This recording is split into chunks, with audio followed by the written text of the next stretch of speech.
ঝড় বৃষ্টি ও দুর্যোগ সম্পর্কে আল্লাহ যা বলেছেন। সূচনাকাল থেকে পৃথিবী বিভিন্ন ধরনের প্রাকৃতিক দুর্যোগের সাক্ষী হয়েছে। অনেকের মতে এটি স্বাভাবিক প্রাকৃতিক ঘটনা হিসেবেই ঘটে থাকে, তবে অনেক ক্ষেত্রে মানুষের কাজকর্মের প্রভাবে প্রাকৃতিক ভারসাম্য নষ্ট হওয়ায় এরকম ঘটনা ঘটে থাকে।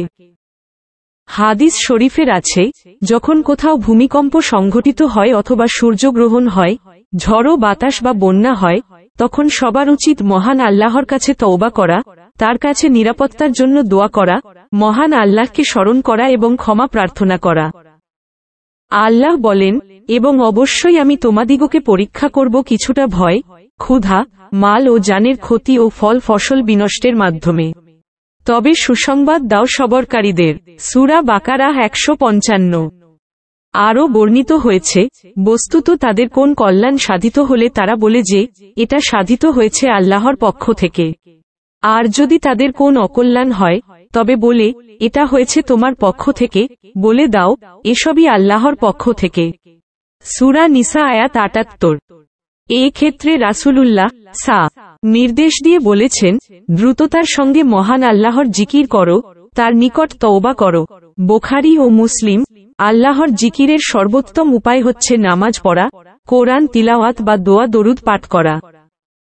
হাদিস শরীফের বর্ণিত হয়েছে, প্রচণ্ড ঝড়ো হাওয়া বইলে রাসূলুল্লাহ মসজিদে চলে যেতেন এবং নামাজে মশগুল হতেন।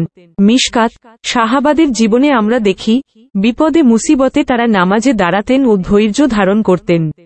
মিশকাতুল মাসাবিহ।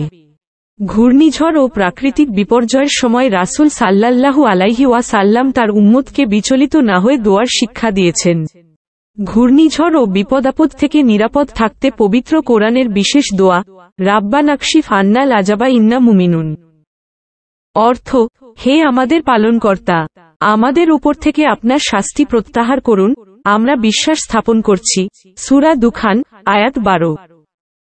এছাড়া হাদিসের বিভিন্ন বর্ণনায় এসেছে, বৃষ্টির সময় দোয়া কবুল হয়।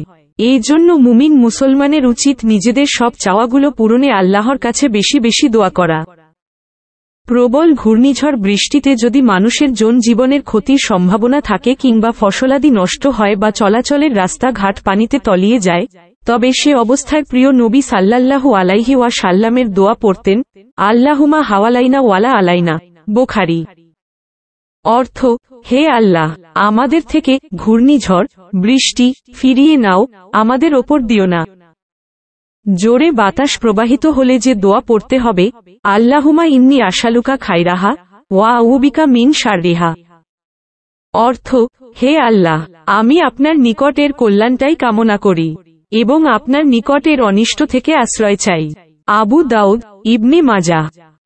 হযরত আব্দুল্লাহ ইবনে ওমর বলেছেন, রাসূল সাল্লাল্লাহু আলাইহি ওয়াসাল্লাম মেঘের গর্জন শুনলে বা বিদ্যুতের চমক দেখলে সঙ্গে সঙ্গে এই দোয়া পাঠ করতেন, আল্লাহুমা লা তাক্কুতুলনা বিগজাবিকা ওয়ালা তুহলিকনা বিয়া জাবিকা ওয়া ফিনা কাবলা জালিকা।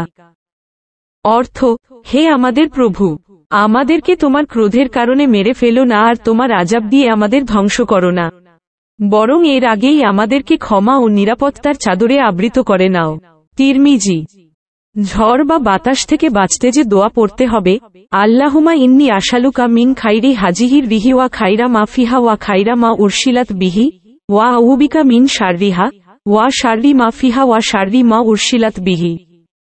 অর্থ, হে আল্লাহ, আমি আপনার নিকট প্রার্থনা করি এর কল্যাণ, এর মধ্যকার কল্যাণ এবং যা এর সাথে প্রেরিত হয়েছে তার কল্যাণ।